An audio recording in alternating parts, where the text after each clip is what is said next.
በቅዳሴ ሰዓት ምንድነው ምንለው የሚለውን አስተውላችሁ እንድትሄዱ ያስፈልጋል። ቅዳሴ የማያስቀድስ ክርስቲያን ተብሎ ሊጠራ ከቶ አይቻልም። በየቀኑ መላእክት 300 መላእክት ይወርዳሉ። በየቀኑ በእያንዳንዱ ቤተ መቅደስ ቤተ ክርስቲያን። በቅዳሴ ሰዓት ግን እልፍ አላፋት መላእክት ይወርዳሉ። የቅዳሴ ሰዓት በጣም ወሳኝ ነው። እያንዳንዱ ነገር ምስጢር ነው። ዝም ብሎ 10 አይደረግም፣ 8 አይደረግም፣ 2 አይደረግም። ስንት ነው የሚደረገው? ይሄ ለምድ ኢየሱስ በቅዳሴ ይሄ ነው የሚነገረው። ይሄ ነው አምላክነቱ ነው የሚነገረው። መሃል በታቦቱ አለ አድሮ የሚኖረው እሱ ነው። ሁለቱ ቄሶች የሙሴና የኤልያስ ምሳሌ ናቸው። ቅዳሴ ላይ ድርሳን አናነብም። ቅዳሴ ላይ መጽሐፍ ቅዱስ 5 ጊዜ ይነበባል።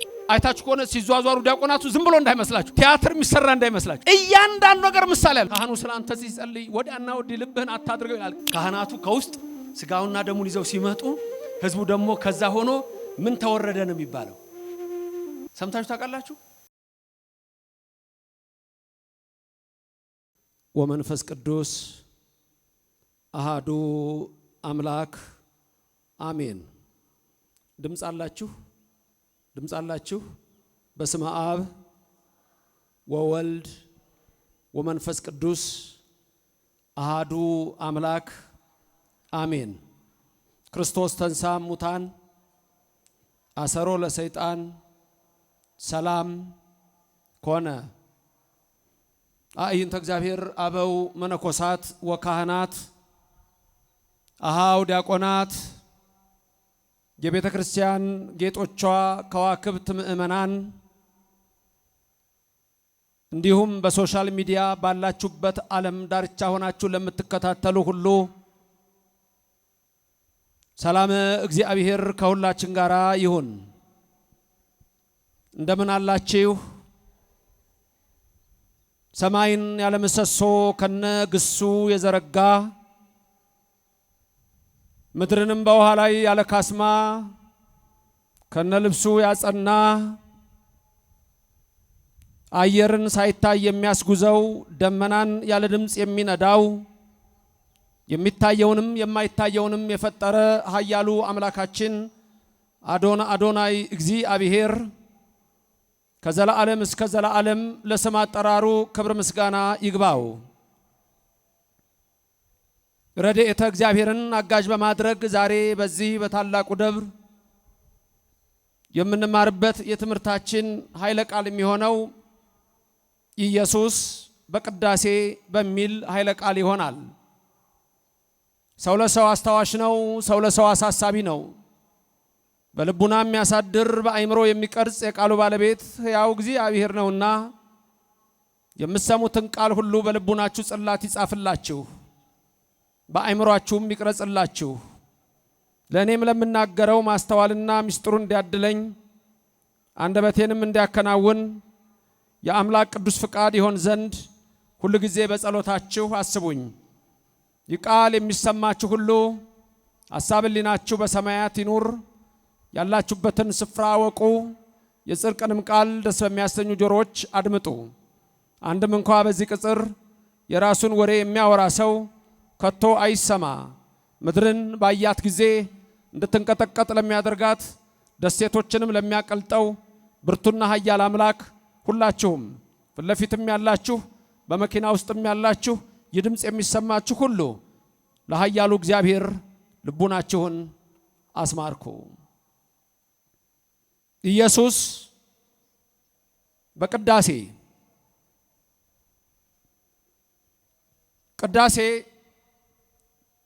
ከሁሉም ጸሎቶች የበለጠ ጸሎት ነው። በቤተ ክርስቲያናችን ማህሌት አለ። በከበሮ በጸናጽል በመቋሚያ በዝማሬ የሚቀርብ ነው። ሰዓታት አለ። ያለ ከበሮ ያለ ጸናጽል የሚቀርብ ነው። በዓላት በሚሆኑበት ጊዜ የሚቀርበው ማህሌት ይባላል። በአጽዋማት ጊዜ ደግሞ በተለይ እንደ ፍልሰታ በሚሆንበት በሁዳዴ በእነዚህ ጊዜያቶች ደግሞ ሰዓታት ይቆማል። ከማህሌቱ ጋር አብሮ መዝሙር አለ። ድጓው በተለያየ ሁኔታ ይቀርባል። ከሁሉም ግን የሚበልጠው ቅዳሴ ነው።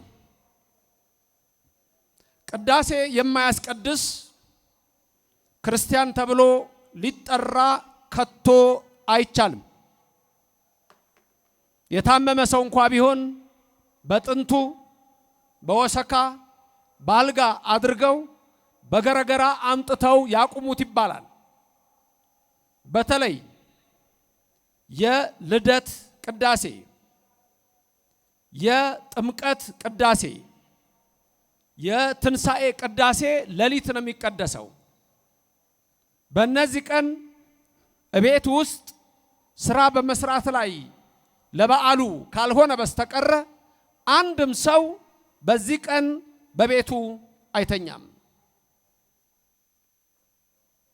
ስለዚህ ሁሉም ኦርቶዶክሳዊ የተዋህዶ አማኝ ሊያውቀው የሚገባው ቅዳሴ የጸሎት ሁሉ ማሳረጊያ ይልቁንም ትልቅ የሚያደርገው ኢየሱስ ክርስቶስ ቅዱስ ሥጋው የሚፈተትበት ክቡር ደሙ የሚቀዳበት ስለሆነ እጅግ በታላቅ ጥንቃቄ ቀሳውስት፣ ዲያቆናት፣ ምእመናን ይህንን የቅዳሴ ሥርዓት ይካፈላሉ። ቅዳሴ በሶስት ወገን ይቀደሳል። በስንት ወገን? በሶስት ወገን። አንድ በካህናት ቀሳውስት፣ ሁለት በዲያቆናት፣ ሶስት በምእመናን። ስለዚህ ትእዛዙ ምን ይላል? የቅዳሴ መጽሐፍ ላይ ስታዩ የመጀመሪያው ይካ ይላል። ይካ ባጭሩ ነው የተጻፈው፣ አብሪቬሽን ነው። ይካ ማለት ይበል ካህን ማለት ነው። ይካ ማለት ምን ማለት ነው? ይበል ካህን፣ ካህኑ ይሄንን ይበል ማለት ነው። ሁለተኛው ክፍል ወገን ዲያቆናት የሚቀድሱ ሲሆን ይዲ ይላል። ይዲ ማለት ደግሞ ይበል ዲያቆን ማለት ነው። ሶስተኛው ክፍል ይህ ይላል። ይህ የሚለው ክፍል ይበሉ ሕዝብ ወይም ይበል ሕዝብ ነው። ሕዝብን በአንድ ሲወስደው ይበሉ ሕዝብ ማለት ነው። ሕዝቡ ደግሞ ይሄንን ይበሉ። ስለዚህ በስንት ወገን ቅዳሴ ይቀደሳል? በሶስት። እናንተ ሁልጊዜ ስትመጡ ወደ ቤተ ክርስቲያን ላስቀድስ እሄዳለሁ ነው የምትሉት? ልቀድስ እሄዳለሁ ነው የምትሉት? ምንም አትሉ? ምን እንደምትሉት? ላስቀድስ ወይስ ልቀድስ? የት ነው ትክክለኛው? የቱ ነው? የቱ ይመስላችኋል ትክክል? ላስቀድስ እሄዳለሁ ነው ወይስ ልቀድስ እሄዳለሁ ነው የምትሉት? የትኛው ነው ትክክል? ብዙ የምትሉት እስቲ በጭብጨባ ትነግሩኛላችሁ። ላስቀድስ እሄዳለሁ የምትሉ በጭብጨባ ንገሩኝ እስቲ ልስማው። ከድምጻችሁ ጭብጨባው ከዚህ ይደርሳል። እሺ ልቀድስ እሄዳለሁ የምትሉ ምእመናን አጨብጭቡና ንገሩኝ። ሶስት ሰው አገኘን። ጎሽ ሁለቱም ትክክል ነው ለእናንተ። እንዴት? እናንተ አሁን ስትመጡ ልቀድሱ ነው የምትመጡት። ቄሱ ብቻ አይደለም የሚቀድሰው፣ ዲያቆኑ ብቻ አይደለም የሚቀድሰው። ይበሉ ሕዝብ። ይህ እናንተም ቀዳሽ ናችሁ። ተመልከቱ። አንደኛ ቀዳሽ ናችሁ፣ መታችሁ ትቀድሳላችሁ። ተሰጦ ስትቀበሉ እኮ ትቀድሳላችሁ። አለቀ እኮ። ለምሳሌ ይዲ ይላል፣ ይበል ዲያቆን። ዲያቆኑ ምን ይላል? ተንስኡ ለጸሎት።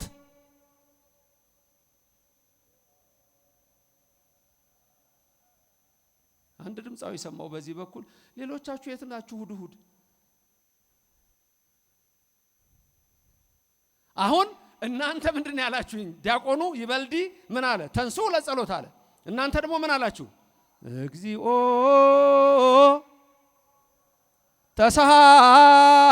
ተሳሃለን። ማን ያለው ይሄንን? ቅዳሴ አይደለም እንዴ? ቀድሳችኋል።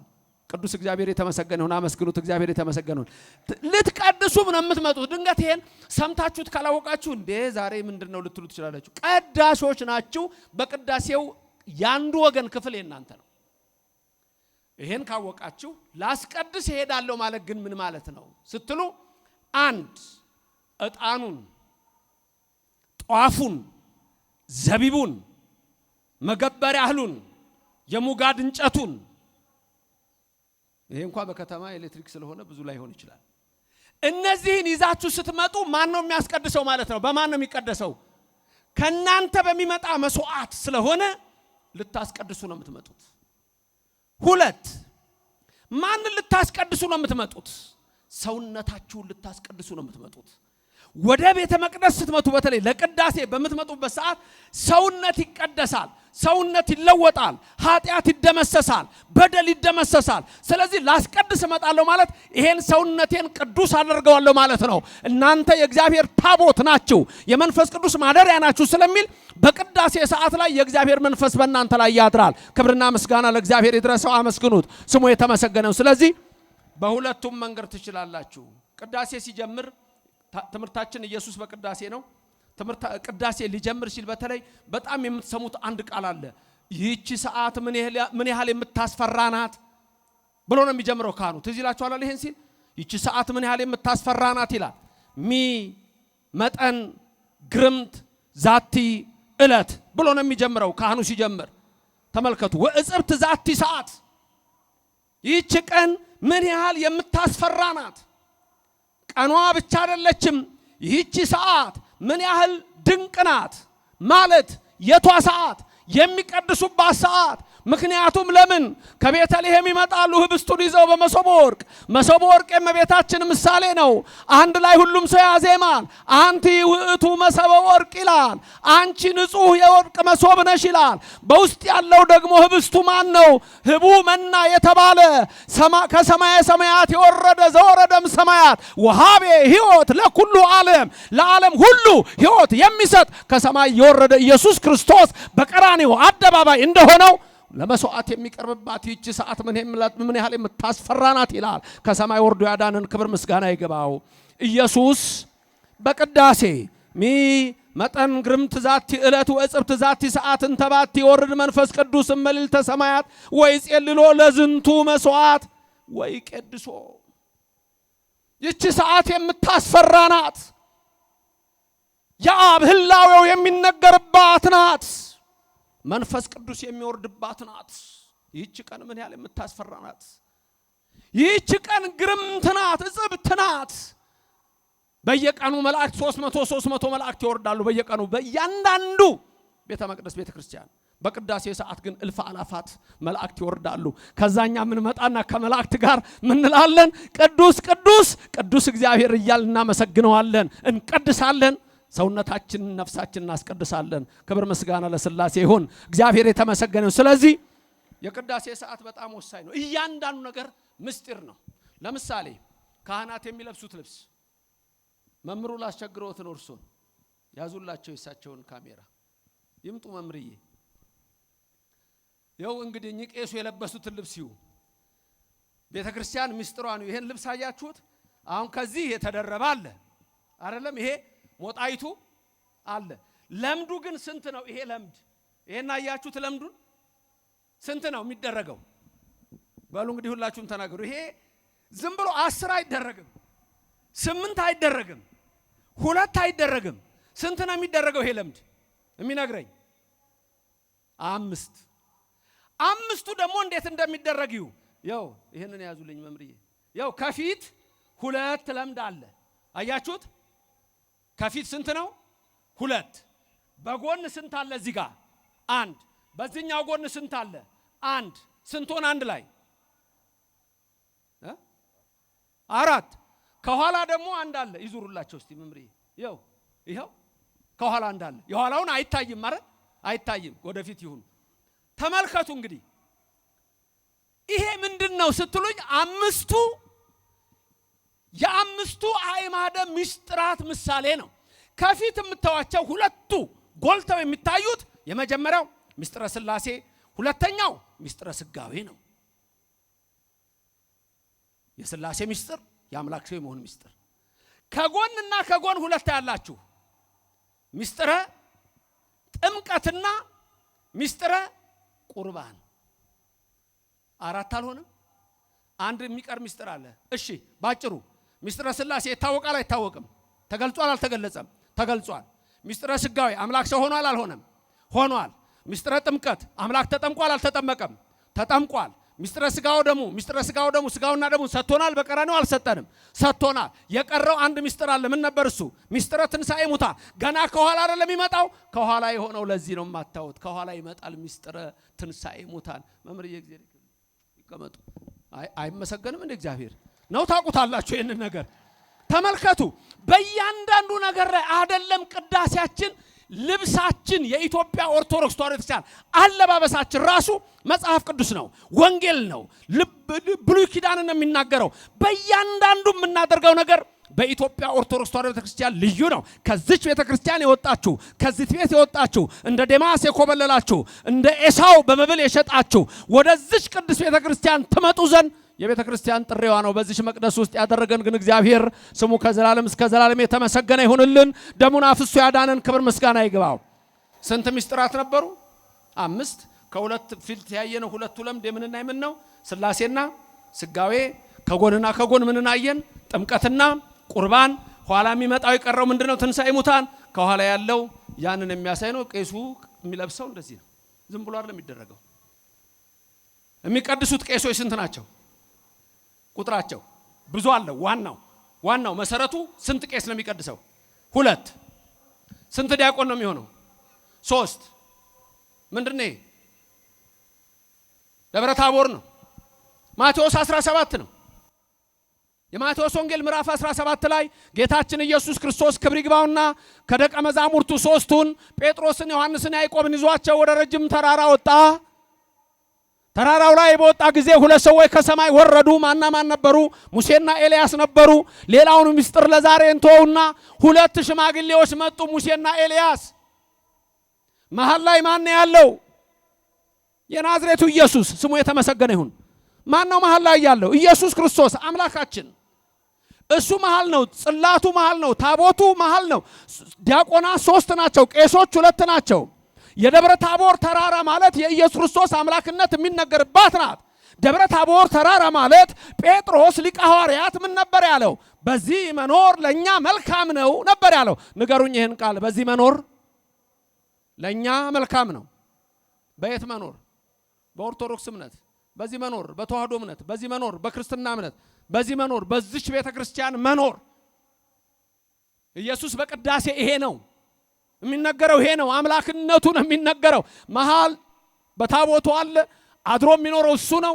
2 ቄሶች የሙሴና የኤልያስ ምሳሌ ናቸው። 2 ሽማግሌዎች። 3 ዲያቆናት ደግሞ የጴጥሮስ የዮሐንስና የያዕቆብ ናቸው። ስለዚህ በእያንዳንዱ ነገር በኦርቶዶክስ ተዋሕዶ ቤተ ክርስቲያን ውስጥ የምናደርገው ነገር የሚያሳየን ይሄ ነው። ይሄ አሁን የምላችሁ ምሳሌ ሌላው ዓለም ላይ የለም። ልብስም እንደፈለገው ነው የሚለበሰው።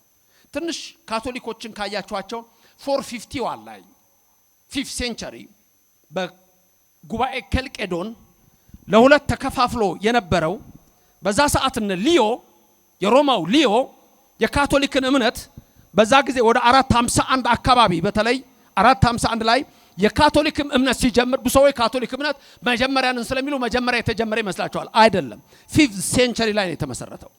451 ላይ ነው። ሊዮ ያንን ወስኖ ከነቅዱስ ዲዮስቆሮስ የተለየ ሐሳብ አምጥቶ ከዛ ሲወጡ አለባበሱን ግን ይዘው ተወጥተዋል። ስለዚህ እንደኛ እንደ ኢትዮጵያ ኦርቶዶክስ ተዋሕዶ ቤተክርስቲያን 5 ለምድ የትኛውም ዓለም ላይ አታገኙ። ይሄን የምታገኙት በኢትዮጵያ ኦርቶዶክስ ተዋሕዶ ቤተክርስቲያን ብቻ ነው። ክብርም ምስጋናም ለሥላሴ ይሁን። እያንዳንዱ ነገር ቅዳሴያችን፣ በነገራችን ላይ ቅዳሴያችን ላይ ነገረ መለኮት ነው። ሁሉ ነገር ነገረ መለኮት ነው። በቅዳሴ ሰዓት ለምሳሌ ቅዳሴ ላይ ገድል አናነብም፣ ቅዳሴ ላይ ድርሳን አናነብም። ቅዳሴ ላይ መጽሐፍ ቅዱስ 5 ጊዜ ይነበባል። መጽሐፍ ቅዱስ 5 ጊዜ ይነበባል። 1 በዜማ ከመዝሙረ ዳዊት ይነበባል። 1 2 ዲያቆኑ የመጀመሪያው ከጳውሎስ ያነባል። ሲያነብ ፊቱን ወዴት እንደሚዞር አይታችሁ ከሆነ ሲዟዟሩ ዲያቆናቱ ዝም ብሎ እንዳይመስላችሁ፣ ቲያትር የሚሰራ እንዳይመስላችሁ። እያንዳንዱ ነገር ምሳሌ አለ። ለምሳሌ ገባሬ ሰናዩ ዲያቆን ሲያነብ ፊቱን ወደ ምዕራብ ያደርጋል። ምክንያቱም የጳውሎስ ሀገረ ስብከቱ በምዕራብ ነበር ይላቸዋል። በእያንዳንዱ ምስጢር አለው። 3ኛ የሚነበበው ንፍቅ ዲያቆን ወይም ተጨማሪ ዲያቆን የሚያነበው ደግሞ እንደዚሁ ከመልእክታት አሉ እስከ ራእየ ዮሐንስ ድረስ። አራተኛ ደግሞ የሚነበበው ግብረ ሐዋርያት ነው። የሐዋርያት ሥራ ነው የሚነበበው። እሱን የሚያነበው ደግሞ ንፍቁ ተጨማሪው ቄስ ተራዳኢው ቄስ ነው። አምስተኛ የሚነበበው ወንጌል ነው።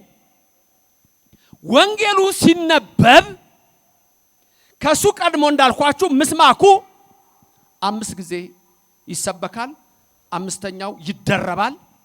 ኢየሱስ በቅዳሴ ረቂቅ ምስጢር ይነግራቸዋል።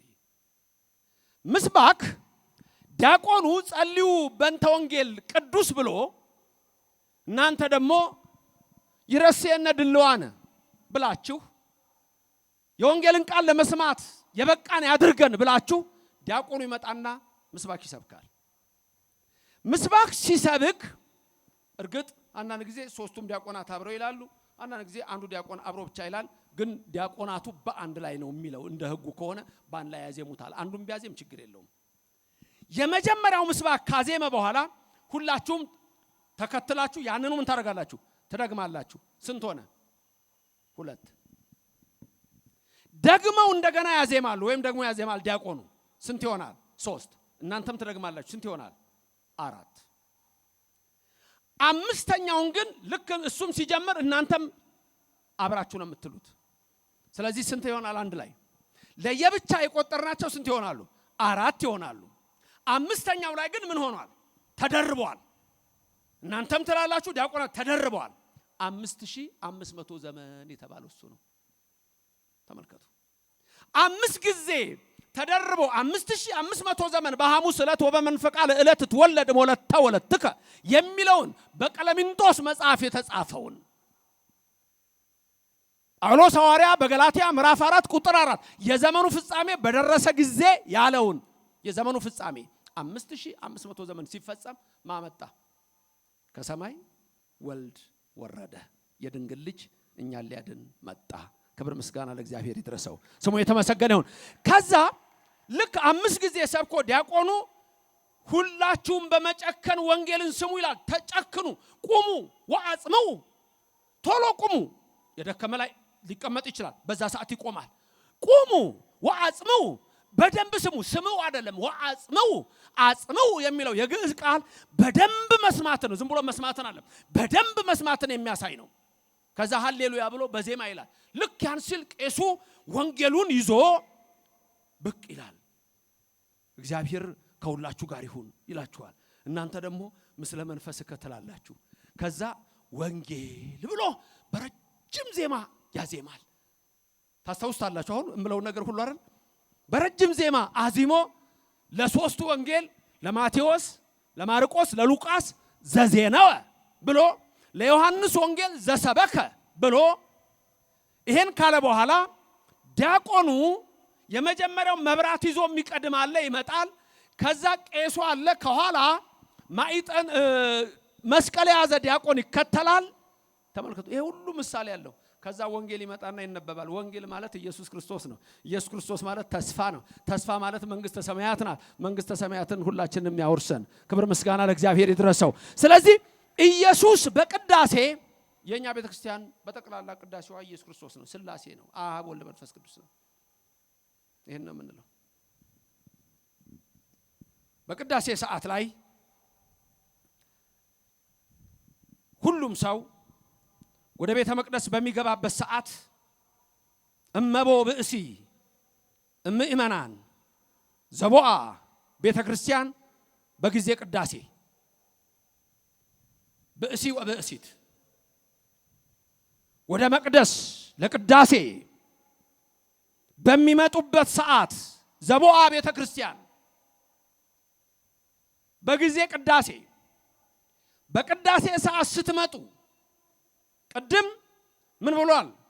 ይህች ቀን ምን ያህል የምታስፈራናት፣ ይህች ቀን ምን ያህል የምታስጨንቅናት፣ በጽሞናና በፍርሃት ቁሙ፣ የእግዚአብሔር ሰላም ከኔና ከናንተ ጋር ይሁን ብሎ ይጀምራል። አሁንም የእግዚአብሔር ሰላም ከሁላችን ጋር ይሁን። በዜማ ደግሞ የምንለው አለ እመቦ ብእሲ እያልን የምናዜማው ትእዛዝ ነው። እዛ ትእዛዝ ውስጥ ምን ይላል? ዘቦአ ቤተ ክርስቲያን በጊዜ ቅዳሴ ወኢሰማ መጻሕፍት ቅዱሳተ ወኢተአገሰ እስከ ይፈጽሙ ጸሎተ ቅዳሴ ወኢተመጠወ እምቁርባን ይሰደድ እምቤተ ክርስቲያን። ይሄ ትእዛዝ ነው፣ አስደንጋጭ ነው። ስጋው ደግሞ የማይቀበል አሁኑኑ ወጥቶ ይሄድ እንዳያስቀድስ። ሁሉም ሰው ስጋው ደግሞ መቀበል አለበት። ሁሉም ሰው ካልተቀበለ ግን ይሰደድ እምቤተ ክርስቲያን፣ አሁኑኑ ይውጣ። ስለዚህ ሁሉም ሰው ይቀበላል። ስለዚህ ድንገት ታምረ ማርያም ሲሰሙ እንትን ሰምታችኋል። ዛሬ በዚች ቀን ስጋው ደግሞ መቀበል ያልተቻለው ሰው ቢኖር ታምሯን ሰምቶ ቢሄድ እንደተደረገ ይሆንለታል፣ ይደረግልኛል ብሎ በማመን ቢሰማ ይላል። ትዛላችሁ ይሄ ቃል። ያ ማለት ሁሉ ጊዜ ሳትቀበል ሂድ ማለት አለ። የዛን ቀን ለመቀበል መተ ምክንያት ቢከለክልህ ግን አትጨነቁ። ከሷ ነው ሰው የሆነውና እመብርሃንን አማላጅ አድርጋችሁ ያዙ። ስለዚህ ወደ ቅዳሴ ስትገቡ መጽሐፍት ቅዱሳትን መስማት። እነዚህ መጽሐፍት ቅዱሳት አንድ ቅዳሴው ራሱ ነው። ሁለት እነዚህ የሚነበቡትን መጽሐፍት ምስጢራቸውን መረዳት ያስፈልጋል። ወኢታገሰ እስከ ይፈጽሙ ጸሎተ ቅዳሴ። ጸሎተ ቅዳሴ ሳያልቅ ሰው ወደ ቤቱ አይሄድም። ለምን? አንደኛ ስጋው ደግሞ አለ መጨረሻ ላይ። ከሁሉም በላይ ደግሞ መጨረሻ ላይ አንድ ቃል አለች። እሷን ሳትሰሙ እንዳትሄዱ ማለት። እሷን አቋርጦ እርግጥ የታመመ ሰው ወይም ሌላ ችግር ያለበት ሊወጣ ይችላል። ያችን ሰዓት ግን የመጨረሻዋ ቃል አለች። የመጨረሻዋ ቃል ሁሌ በየቦታው ጠይቃታለሁ። ምን የምትልናት የመጨረሻዋ ቃል? በሰላም ወደ ቤታችሁ ግቡ። በሰላም ወደ ቤታችሁ ግቡ ማለት ምን ማለት መሰላችሁ? ቤታችሁ ትገባላችሁ፣ ልክ ነው። በሰላም ወደ ቤታችሁ ግቡ የምትለው ቃል ምንድነች?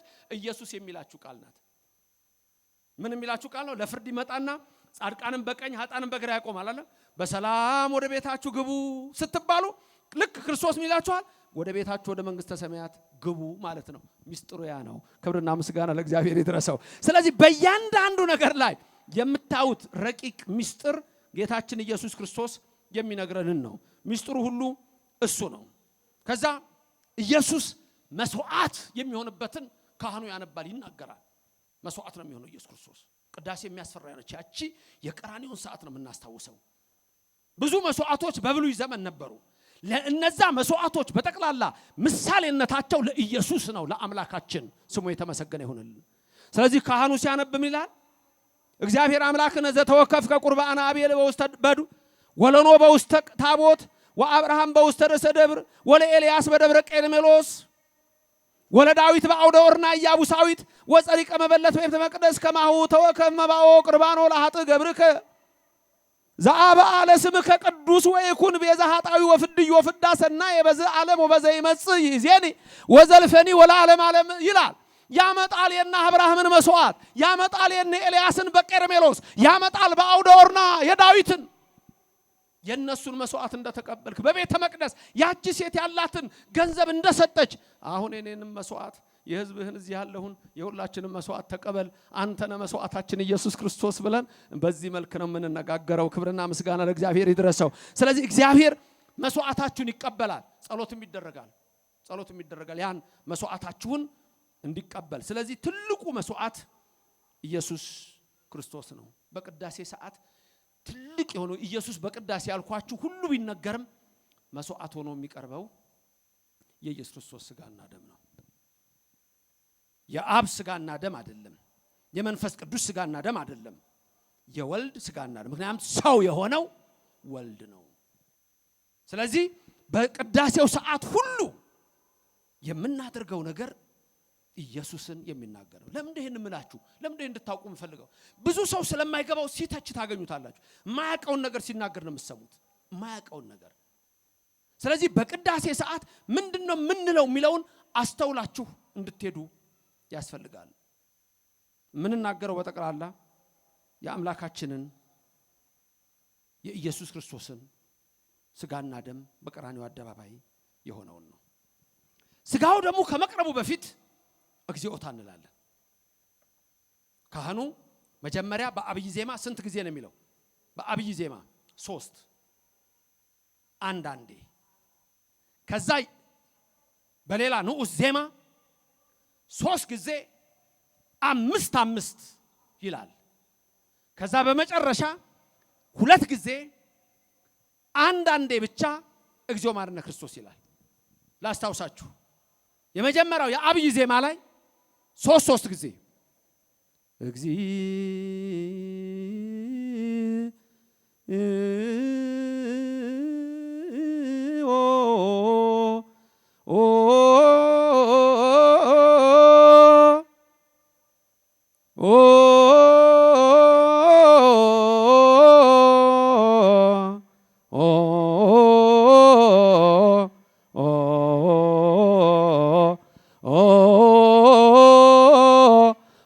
መሐረነ ክርስቶስ አንድ አለ።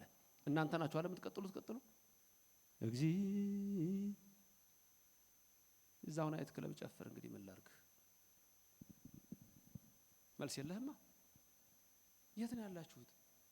ጉባኤውም ስመጣ በዓለ ሃምሳ ነው ስለተባልኩ ዝም ብያለሁ። እዛ መምህሩ ሲያገኘኝ በዓለ ሃምሳ ነው ብሎኛል። ምክንያቱም በፊት ማቀው ህዝብና ዛሬ ማቀው ህዝብ የተለያየ ነው።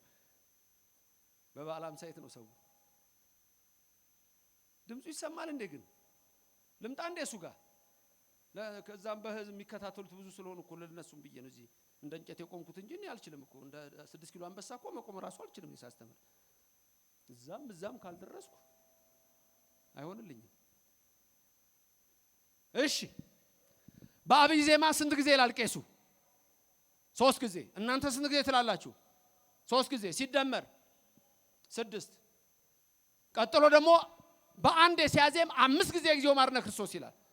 እግዚኦ መሐረነ ክርስቶስ እግዚኦ መሐረነ እያለ በአንዱ ዜማ ስንት ጊዜ ይላል? 5 ጊዜ። በአንድ ላይ ስንት ጊዜ ይላል? 3 ጊዜ። 3 ጊዜ 15፣ 3 ጊዜ 5 ይቅርታ 15 አይደለም? እናንተም ተቀበላችሁ ስንት ጊዜ ነው የምትሉት? 3 ጊዜ። በአንድ ውስጥ ስንት ነው የምትሉት? 5 ጊዜ። 3 ጊዜ 5 ስንት ይሆናል? የናንተ 15። የቄሱ ስንት ይሆናል? 15። 15 እና 15 ስንት ይሆናል? 30። በፊት ስንት አለን? የቄሱ 3 የናንተ 3 ስንት ነበር ያለን? 6። 30 እና 6 ስንት ይሆናል? 36። ከዛ ወደ መጨረሻ ይሄዳል። እግዚኦ መሐረነ ክርስቶስ ይላል። 2 ይላል። እናንተ ስንት ትላላችሁ? 2። 2 እና 2 ስንት ይሆናል? 4። ቅድም ስንት ነው ያለን? 36። 36 እና 4 ቁጥሩ ስንት ይመጣል ሲደመር? 40። ከዛ መጨረሻ ካህኑ ብቻው ምን ይላል? እግዚኦ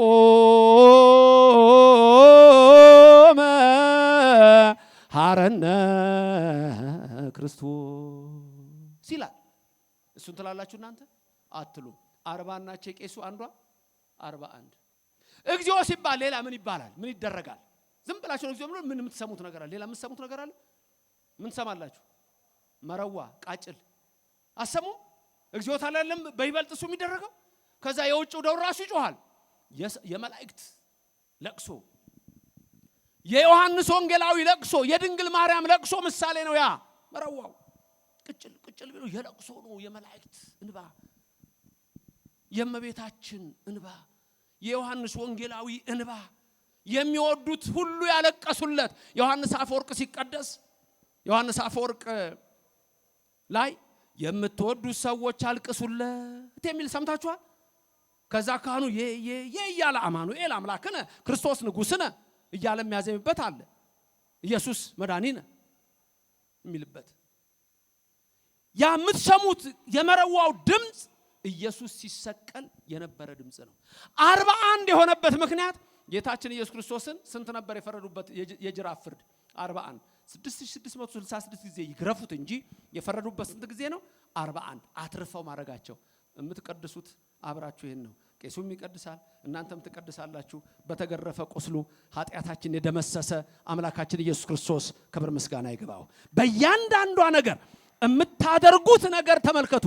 ይሄንን ነው። ከዚህ ቤት ወጥተው ወዴት ነው የምትሄደው? ኢየሱስ ሌላ ቦታ አለ። የኤማውስ መንገደኞች ትልቁ ችግራቸው ምን ነበረ? ኢየሱስ የሚነሳው ኢየሩሳሌም ነው። የሞተው ኢየሩሳሌም ነው። የተሰቀለው ኢየሩሳሌም ነው። የተቀበረው ኢየሩሳሌም ነው። የሚነሳው ኢየሩሳሌም ነው። እነሱ ግን ወደ ኤማውስ የ8 ሰዓት መንገድ ሄደዋል። ምን ሊያደርጉ ነው የሚሄዱት?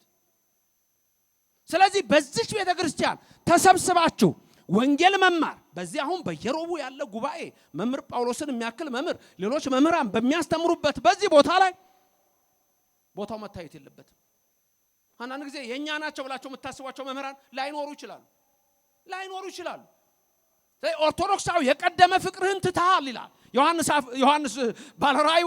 የቀደመ ፍቅርህን ትተሃል፣ ወዴት እንደወደቅክ አስብ። ራቁትን ለብሻለሁ ብለሃል፣ ራቁትን ና ግባ ልበስ። የምትለብሰው ቅዳሴ ላይ ነው። ካህኑ ስላንተ ሲጸልይ ወዲያና ወዲህ ልብህን አታድርገው ይላል። ቄሱ ልንገራችሁ፣ የፈለገ ኃጢአተኛ የፈለገ በደለኛ ለምን አይሆንም? ቄሱ በቄሱ ውስጥ ስርዓቱን የሚፈጽመው ኢየሱስ ክርስቶስ ነው። የሚሰጠን የቄሱ ስጋና ደም አይደለም። የሚሰጠን የአብ ልጅ የድንግል ልጅ የኢየሱስ ክርስቶስ ስጋና ደም ነው። ክብርና ምስጋና ለእግዚአብሔር ይድረሰው፣ ስሙ የተመሰገነ ይሁንልን። መልካም። ኢየሱስ በቅዳሴ ትምህርቴን እያጠቃለልኩ ነው። ኢየሱስ በቅዳሴ እግዚኦታ ካልን በኋላ ወዲያው ካህኑ ያሳርግና ወዴት ነው የሚኬደው? ወደ ቁርባን። በቃ ይሄ ነው ቅዳሴውን ትልቅ የሚያደርገው። ከዛ ምን ተወረደ ይባላል። የሚያቅሰው አለ ይሄን። ካህናቱ ከውስጥ ስጋውና ደሙን ይዘው ሲመጡ ህዝቡ ደግሞ ከዛ ሆኖ ምን ተወረደ ነው የሚባለው? ሰምታችሁ ታውቃላችሁ? ድርገት ሲወርድ የሚላል አለ ብዙ ሰው። ድርገት ሲወርድ ድርገታት የሚለው ራሱን የቻለ ሌላ ሚስጥር አለው። ስለ ፈለካት ስናነሳ ነው። ስለ መቀነቃት ስናነሳ ነው። ስለ መዋረ ከዋክብት ስለ ሙፃ ነፋሳት ስናነሳ ነው። ድርገታት ምንላቸው ስለ መላእክት ስናነሳ በእርግጥ ሚስጥሩ አንድ ነው። በሰማይ ያሉ መላእክት ድርገታት የሚላቸው አሉ። መኳንንት ስልጣናት የሚባሉ በላይ ያሉ አሉ። የመላእክትን አንድነት የሚያሳይ ነው። ስጋው ደግሞ ሲወጣ ልብ በሉ፣ ተሸፍኖ ነው የሚወጣው ወይስ በግልጥ ነው እንደዚህ የሚወጣው? ምን ሆኖ ነው የሚወጣው? ማያውቃለ እንዴ? ተሸፍኖ የትም ዓለም ከኢትዮጵያ ኦርቶዶክስ ተዋሕዶ ቤተክርስቲያን ውጪ የሰማችሁኝ ነው። የትም ዓለም ከኢትዮጵያ ኦርቶዶክስ ተዋሕዶ ቤተክርስቲያን ውጪ ስጋው ደሙ ተሸፍኖ አይወጣም። ታዲያ ለምን ሸፈንን? ሚስጥሩ ምንድነው? እህት አብያተ ክርስቲያናት የሚባሉት እነ ግብጽ እንኳን አይሸፍኑም። ግብጽ ስርዓቷ የጠፋባት የነደደች የጥንት ሰዶምን የመሰለች ከተማ ናት። አርአይ አድርገ ስትንቀሳቀስ ይደንቀኛል ግብጽን። ያኔ እኮ ግብጽ ብለን በቅዳሴውም ስርዓተ ግብጽ የምንለው እኮ ጥንት በነበራት ነው እንጂ ዛሬ ባላት አይደለም። ከካቶሊኩ ጋር ተጋብታለች። የጥንቱ ተረስቷል፣ ተዘንግቷል። የቀደመው ክብር የለም። ብዙ ቅዱሳት ገዳማት አሉ፣ እንሳለማቸዋለን። በዛም ያሉ አባቶች በረከታቸው ይድረሰን። ከዛ ውጭ ግን ለኢትዮጵያ ቤተክርስቲያን ፍጹም አብነት ሆና የግብጽ ቤተክርስቲያን አትነገርም። ስጋው ደግሞ ሌላ ቦታ በግልጽ ነው የምታዩት። እንዲህ እያደረጉ ወጣሉ። ሚስጥሩ አልገባቸውም። ኢየሱስ በቅዳሴ ስንልኛ ኢየሱስን ነው የምንሰብከው። ልብ በሉ፣ ካህናቱ ሲወጡ ስጋው ደሙ ይዘው ዲያቆናቱም አብረው ልክ ሲወጡ እናንተ ምን እንደምታረጉት? የመጀመሪያ ልክ ስጋው ደሙ ሲወጣ ምን እንደምታረጉት? እንጨት እንዳዋጠ ቀጥ ነው የምትለው? ትሰግዳላችሁ? ሁሉም ሰው አይደል? ልክ ሲደወል ደወሉ ሲጮህ ስጋው ደሙ ሲወጣ ሁሉም ሰው ምን ይሆናል? ድፍት ይላል። ከውስጥ በአማረ ልብሳቸው ካህናትና ዲያቆናት ይወጣሉ። ሲወጣ ስጋው ደሙ ተሸፍኖ ከብሮ ነው። ልዩነትን ኦርቶዶክሳዊ ከሌላው ጋር በሌላው አዳራሽ ጭራሽ መታሰቢያንም የሚባለው እንጂ ስጋው አማናዊ ደሙ አማናዊ ተብሎ አይደለም። ልብ በሉ፣ ልውሰዳችሁ። ቀራንዮ ጌታችን መድኃኒታችን ኢየሱስ ክርስቶስን በሰቀሉት ሰዓት ልብሱን ገፈው ቀይ ግምጃ አልብሰው የሾህ አክሊል ደፍተው በጥፊ እየመቱ ቀራንዮ መስቀል ላይ በሁለት ወንበዴዎች መሃል ሰቀሉት። ልክ 6 ሰዓት ላይ ሲሰቅሉት ልብሱን ገፈፉት። ዮሐንስ አፈወርቅ ኧረ ምን አይነት ትዕግስት ነው የሚለው ይሄንን ነው። ቀንድ ያለው የማይዋጋ በግ ለመላእክት የክብርን አክሊል የሚያቀዳጃቸውን እሱን የሾህ አክሊል አቀናጁት። አዳምን በገነት ውስጥ የፈለጉ እግሮች ዛሬ በቀኖት ተቸነከሩ። አዳምን የሰሩ እጆች ዛሬ በመስቀል ተቸነከሩ እያለ የሚያደንቀው ይሄንን ነው። 6 ሰዓት ላይ ክፎች አይሁድ ልብሱን ገፈፉት፣ እርቃኑን ሊሰቅሉት። ልክ ልብሱን ሲገፉት ግን የአምላክ እርቃን አልታየም። አንድ ድንቅ ተአምር ተደረገ። ፀሐይ ወዲያው ጨለመች፣ ጨረቃ ደም መሰለች፣ ከዋክብት በጠቅላላ ወደ ምድር ረገፉ ይላል። ይህን ድንቅ ያደረገ የኔና የናንተ አምላክ ክብርና ምስጋና ይግባው። ልብ በሉ እንግዲህ ያቺ ሰዓት ሐሙስ ማታ ምን ነበር ያለው ጌታ? ይሄ ስጋዬ ነው ነገ የሚሰቀለው ለአዲስ ኪዳን ስርየት፣ ይሄ ደሜ ነው ነገ የሚፈሰው ለሐዲስ ኪዳን ስርየት፣ ከዚህ ብሉ ከዚህ ጠጡ አለ። ስለዚህ ያቺ ሰዓት ምንድናት? ከቀኑ 6 ሰዓት ናት። ጌታ ሲሰቀል ልብሱን ሲገፉት ፀሐይ ምን ሆነች? ጨለመች። ጨረቃ ምን ሆነች? ደም መሰለች። ከዋክብት ምን ሆኑ? ረገፉ። ፀሐይ ካህናት ናቸው፣ ቄሶቹ ናቸው። ፀሐይ፣ ጨረቃ ዲያቆናት ናቸው። ስጋው ደግሞ ምን ሆኖ ነው የሚወጣው ብያችኋለሁ? ተሸፍኖ። እንደ አይሁድ የኢትዮጵያ ካህናት አይገፉትም። ሌሎች ዛሬ እንደ አይሁድ ይገፉታል። በእኛ ዘንድ ግን ከብሮ ለብሶ የሚገባው አእምሮ ለቦ የሌላቸው ፀሐይ፣ ጨረቃ፣ ከዋክብት የፈጣሪያችን እርቃን አይታይም ብለው ብርሃናቸውን ከለከሉ። ዓለም ጨለማ ሆነ። ስለዚህ ያ ለብሶ የሚወጣው የክርስቶስን ስጋና ደም ፀሐይ፣ ጨረቃ፣ ከዋክብት ሰግደው ብርሃናቸውን እንሆ ነፍገው ያ ስቅለት እንደተፈጸመ ዛሬ ስጋው ደሙ ሲወጣ በእኛ ዘንድ ተሸፍኖ ነው የሚወጣው። እንደ አይሁድ አንገፍህም ነው የምንለው። የኦርቶዶክስ ምእመናን ካህናትና ምእመናን ምን ያህል የታደልን መሆናችንን በዚህ ተመልከቱ። ክብርና ምስጋና ለእግዚአብሔር ይድረሰው። ኢየሱስ በቅዳሴ በእያንዳንዱ ነገር የምናነሳው የሱን ሕማሙን፣ ስቅለቱን፣ ሞቱን፣ ትንሣኤውን፣ ዳግም ምጽአቱን ነው። እሺ እናንተ ምን ልትሆኑ ነው? ፀሐይ ካህናት ናቸው ቄሶቹ፣ ጨረቃ ዲያቆናት ናቸው። እናንተ ምንድናችሁ? ምንድናችሁ? ከዋክብት። እኔ ትምህርቴን ሲጀምር ብዙ ጊዜ ከዋክብት ምእመናን ልል ይችላል፣ የቤተክርስቲያን ጌጦች የሚል እላለሁ። ይሄ ሁሌ የምትሰሙት ነው። ከዋክብት እናንተ ናችሁ። እሺ ከዋክብት ምንድነው ያደረጉት? ጌታ ሲሰቀል 6 ሰዓት ልብሱን ሲገፉት ምን አደረጉ? ወደ ምድር ረገፉ ማለት ሰገዱ ማለት። እናንተ ከዋክብት ስለሆናችሁ ልክ ስጋው ደሙ ሲወጣ ምን ታደርጋላችሁ ማለት ነው? እንደ ከዋክብት ትሰግዳላችሁ ማለት ወደ ምድር ትደፉለታላችሁ። ለማን ነው የምንሰግደው? የአምልኮት ስግደት ለኢየሱስ ክርስቶስ ለእግዚአብሔር ብቻ ስሙ ለዘላለም የተመሰገነ ይሁን። አምላኬ ብለን የምንሰግደው ፈጣሪ ብለን የምንሰግደው ለእግዚአብሔር ብቻ ነው። አምላኬ ብለን የምንሰግደው ፈጣሪ ብለን የምንሰግደው ለኢየሱስ ክርስቶስ ብቻ ነው። ይሄን ስግደት ለድንግል ማርያም አንሰግድም፣ ለሚካኤል አንሰግድም፣ ለገብርኤል አንሰግድም። ለድንግል ማርያም የምንሰግደው ስግደት የጸጋ ስግደት ነው። አዎ እንሰግድላታለን። ገብርኤል እንደሰገደላት እንሰግድላታለን። ኤልሳቤጥ እንደሰገደችላት እንሰግድላታለን። ዘካርያስ እንደሰገደላት እንሰግድላታለን። እኛም ድንግል ማርያምን ሰላምታ ላንቺ ይገባል ብለን የጸጋ ስግደት እንሰግድላታለን። ወላዲተ አምላክ ብለን ክብርና ምስጋና ለእግዚአብሔር ይድረሰው። ለሚካኤል እንሰግዳለን፣ ክብር ይገባሃል ብለን። ለገብርኤል እንሰግዳለን፣ ክብር ይገባሃል ብለን። ለጳውሎስ እንሰግዳለን፣ ክብር ይገባሃል ብለን። ለጴጥሮስም እንሰግዳለን፣ ክብር ይገባሃል ብለን። የአምልኮ ስግደት ለማ ብቻ? ለእግዚአብሔር ብቻ። ስለዚህ ስጋው ደሙ ሚስጥሩ ይሄንን የሚመስል ነው። ስለዚህ እግዚአብሔር እኛን በረድኤቱና በቸርነቱ እንዳይለየን የእሱ ቅዱስ ፍቃድ ይሆንልን። ካህኑ ሲጸልይ ኦ ሊቄ ኢየሱስ ክርስቶስ ሱታፌ ቀዳማዊ ቃለ አብ ንጹሕ ቃል መንፈስ ማህያዊ አንተ ውእቱ ህብስተ ሕይወት ዘወረድ ከም ሰማያት ወአቅደምከ ነጊረ ከመ ትከውን በጋ ዘአልቦ ነውር በእንተ ሕይወት ዓለም ይላል። ኦ ሊቄ ኢየሱስ ክርስቶስ መምሬ ኢየሱስ ክርስቶስ ወይ መምሬ ኢየሱስ ክርስቶስ ወይ ክብር ምስጋና ይግባው።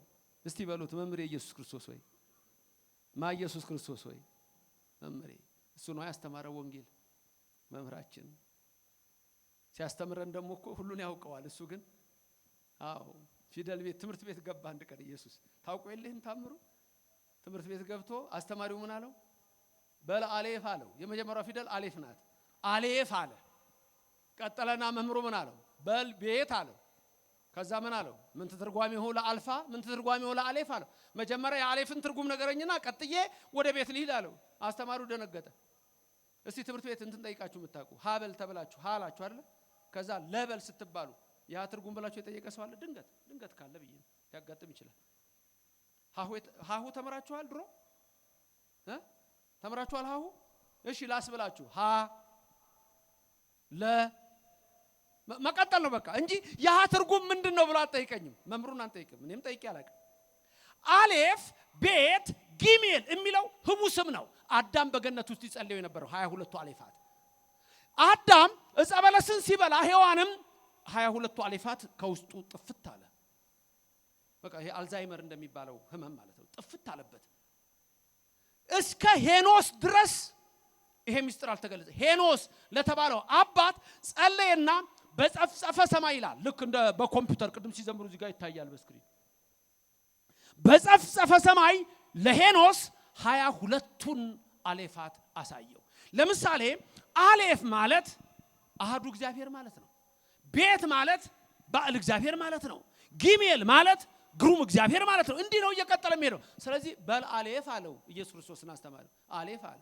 ምን በል ቤት ሲለው ምን ተትርጓሜው ለአሌፍ አለ መጀመሪያ አሌፍ ማለት ነው ለካ አሌፍ ማለት አንድ እግዚአብሔር ነው ሰማይና ምድርን የፈጠረ ማለት ነው ክብርና ምስጋና ለስሙ ይድረሰው ስለዚህ ኢየሱስ ክርስቶስ እኔና እናንተን እንድናውቅ እንድንማር ጥበብ ስጋዊ ጥበብ መንፈሳዊ ሊማር ትምህርት ቤት ገባ ይላል ለሱ አይደለም እኔና እናንተ መማር አለብን ቅዳሴው ምንድነው ማወቅ አለብን ማህሌቱ ምንድነው ማወቅ አለብን ሰዓታቱ ምንድነው ማወቅ አለብን አለዛ ትውልዱ እየጠፋ ነው የሚሄደው ያንን ካለ ማወቅ የተነሳ ስለዚህ በዚህ ምን አለ ኦሊቄ ኢየሱስ ክርስቶስ መምህሬ ነህ ነው መምህሬ ኢየሱስ ክርስቶስ ሆይ ቃል አብ ንጹህ ወቃል መንፈስ ቅዱስ ማህያዊ የአብም ቃል አንተ ነህ የማህያዊ መንፈስ ቅዱስም ቃል አንተ ነህ እውነት ነው ቃል እሱ ነው ቃል ስጋ ሆነ የሚለው እሱ ነው አንተ ውእቱ ህብስተ ሕይወት ዘወረድከም ሰማያት ከሰማያት የወረድክ ህብስት አንተ ነህ ይላል ከሰማይ ወርዶ ያዳነን ህብስት ኢየሱስ ክርስቶስ ስሙ የተመሰገነ ይሁን አነ ውእቱ ህብስተ ሕይወት ዘላለም ያለው ያንን ነው የሚያመጣው ወንጌል ነው ቅዳሴው ወንጌል ነው ቅዳሴው ኢየሱስ ነው ወአቅደም ከነጊረ ከመትከውን በጋ አስቀድመ የተናገርክ ኢየሱስ ክርስቶስ ድንግል ማርያም ስትወልደው የመጣ አይደለም አስቀድሞ በነቢያቱ ሁሉ የተናገረው እሱ ነው ዕብራውያን ምዕራፍ 1 ቁጥር 1 ላይ አስቀድሞ ለአባቶቻችን በነቢያት ነገረና በኋላ ራሱ ነገረን ይላል ዘአቅደም ከነጊረ ከመትከውን በጋ በግ መስዋዕት እንደምትሆን የነገርከን አንተ ነህ ይላል ለአብርሃም የነገረው እሱ ነው በቀራንዮ አደባባይ ላይ እኮ በሞሪያ ተራራ አብርሃም ልጁ ይስሐቅን ሲል ያን በግ ያሳየው እኮ አለ በግ ነው ነው በጉ ለእግዚአብሔር ዘአትት ኃጢአት ዓለም ያለው ዮሐንስ መጥምቅ እኮ ይሄንን ነው ከመትገቡን በጋ ደሞ ዝም ብሎ በግ አይደለም ዘአልቦ ነውር ነው ነውር የሌለበት ንጹህ ነው ኢየሱስ ክርስቶስ መርገመ ስጋ መርገመ ነፍስን የሚያጠፋ እንኳን እሱ እናቱ ድንግል ማርያም መርገመ ስጋ መርገመ ነፍስ የለባትም በረከተ ስጋ በረከተ ነፍስን የምታሰጥ ንጽሕት ቅድስት ምልዕት ክብርት ናት ክብርና ምስጋና ለዘላለም ለእግዚአብሔር ይድረሰው በእንተ ሕይወት ዓለም ይላል ዋናው ይሄ ነው በእንተ ሕይወት ዓለም ማለት ላንተ ሕይወት ለኔ ሕይወት ላንቺ ሕይወት ክርስቶስ የመጣው ለሕይወታችን ኢየሱስ በቅዳሴው በጠቅላላ ኢየሱስ ነው የሚለው ኢየሱስን ለኦርቶዶክስ ቤተክርስቲያን ናና እወቅ ማለት ለአንድ ሰው እጅግ አላዋቂነት ነው ኢየሱስ ክርስቶስ ሁሉ ነገራችን ነው እኛ ጋር ሁሉ ነገራችን በሚስጥረ ሥላሴ ላይ ተመስርተን አብ ወልድ መንፈስ ቅዱስ ቅዳሴው ሲጀምር አሐዱ አብ ቅዱስ አሐዱ ወልድ ቅዱስ አሐዱ ውእቱ መንፈስ ቅዱስ አንዱ አብ አንዱ ወልድ አንዱ መንፈስ ቅዱስ አንድ አምላክ በስም ሶስት ይሄንን ነው የምንለው ስለዚህ በእያንዳንዱ ነገራችን ላይ ኢየሱስ ክርስቶስ የኦርቶዶክስ ተዋሕዶ ቤተክርስቲያን ሁለመናዋ ነው ከላይ የምታዩት ጉልላት የሸዋ አክሊሉ ነው ከታች የምታዩት መሰረት ችንካሩ ነው ቤተክርስቲያን ስትገቡ 3 በሮች ነው ያሉት የአብ ወልድ መንፈስ ቅዱስ ነው ስትገቡ አንድ ነው የአንድነታቸው ምሳሌ ነው በዚህ ቤተክርስቲያን የገባ የዘላለም ሕይወት አለው አሜን ለዘላለም